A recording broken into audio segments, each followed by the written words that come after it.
نحمدہ و نصلی علی رسولہ الکریم۔ محترم ناظرین، آج ہم آپ کو جنات کی خوراک کے بارے میں چند چیزیں بتاتے ہیں۔ نمبر 1، جنات کی خوراک مختلف اقسام کی خوراک ہوتی ہے۔ یہ مختلف قسم کی خوراک کھاتے ہیں۔ ان میں کچھ انسانوں کی مانند غذا، ہڈیاں، گوبر وغیرہ پر گزارا کرتے ہیں۔ صحیح مسلم کی حدیث کے مطابق نبی کریم صلی اللہ علیہ وسلم نے فرمایا کہ جنات کی خوراک ہڈیاں اور گوبر ہیں۔ بعض جنات، خاص طور پر کافر جنات، خون یا ناپاک چیزوں سے بھی رغبت رکھتے ہیں۔ نمبر 2، رہائش جنات عام طور پر ویران جگہوں پر، صحراؤں، پہاڑوں، جنگلات، خالی عمارتوں، غاروں، بیت الخلاء اور کوڑا کرکٹ والی جگہوں پر رہائش اختیار کرتے ہیں۔ بعض جنات مخصوص گھروں یا افراد کے ساتھ بھی رہائش رکھتے ہیں، جسے موکل یا جنات کا سایہ کہتے ہیں۔ نمبر 3 پر ہے ان کا لباس۔ لباس کے بارے میں کوئی شرعی نص نہیں، لیکن روحانی مکاشفے اور عملیات کے تجربات سے یہ بات ملتی ہے کہ جنات بھی مختلف قسم کے لباس پہنتے ہیں، جو ان کے قبیلے، مقام اور روحانی درجے کے لحاظ سے مختلف ہوتے ہیں۔ بعض جنات سفید، کالے یا سرخ لباس میں دیکھے گئے ہیں۔ جنات بھی انسانوں کی طرح عقل، شعور اور ارادے رکھتے ہیں، اس لیے وہ مختلف مذاہب اور فرقوں سے تعلق رکھتے ہیں۔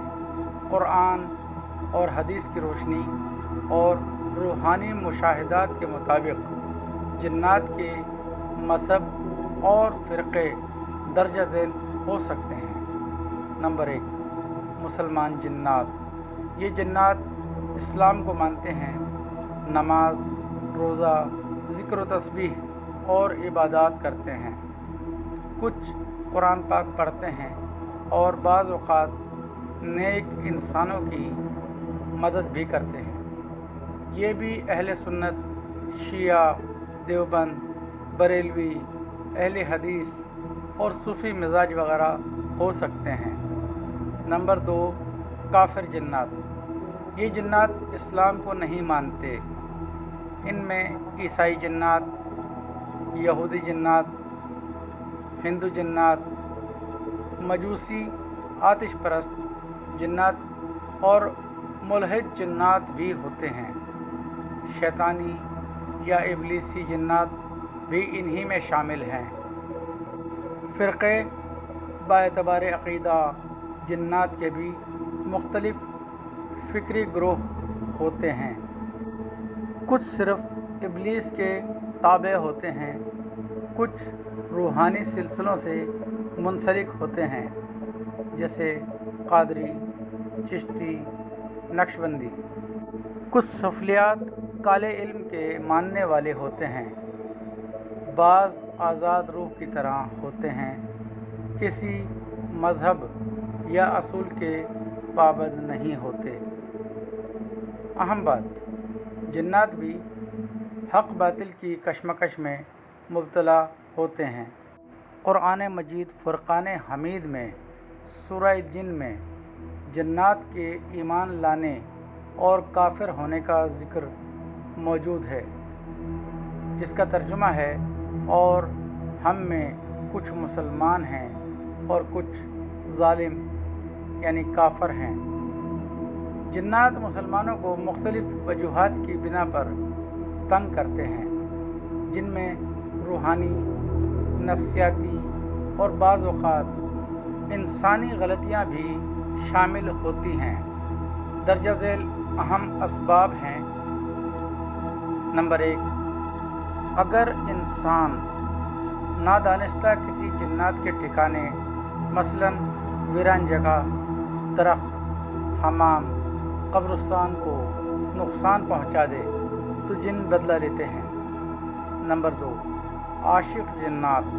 بعض جنات خصوصاً مونس انسانوں سے محبت یا رغبت رکھتے ہیں اور حسد کی وجہ سے ان کی شادی خوشی تعلقات خراب کر دیتے ہیں۔ نمبر 3، جادو اور سفلی عملیات۔ بعض جادوگر اور عامل جنات کو قابو میں لا کر انسانوں پر مسلط کرتے ہیں، بیماری، بندش، نفرت یا بے سکونی کے لیے۔ نمبر 4، شیطانی یا خبیث جنات۔ کچھ جنات فطرتاً شرارتی اور ایذا پسند ہوتے ہیں۔ یہ انسانوں کو بلا وجہ تنگ کرتے ہیں تاکہ انسان پریشان ہو۔ نمبر 5، ایمان یا عبادت کی وجہ سے دشمنی۔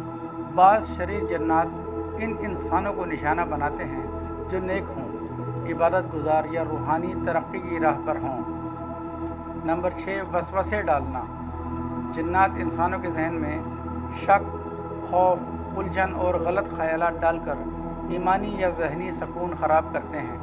نمبر 7، کمزور ایمان اور غفلت۔ جو لوگ اللہ سے غافل، بے وضو، بے پردہ، ذکر و دعا سے دور ہوں، ان پر جنات آسانی سے اثر ڈالتے ہیں۔ قرآن فرماتا ہے، جس کا ترجمہ ہے، بے شک وہ یعنی ابلیس اور اس کا لشکر تمہیں وہاں سے دیکھتے ہیں جہاں سے تم انہیں نہیں دیکھ سکتے۔ سورہ الاعراف آیت نمبر 27۔ ناظرین، اللہ تعالی ہم سب کو جنات کے شر سے محفوظ فرمائے، جو شیاطین ہیں ان سے محفوظ فرمائے۔ السلام علیکم ورحمۃ اللہ۔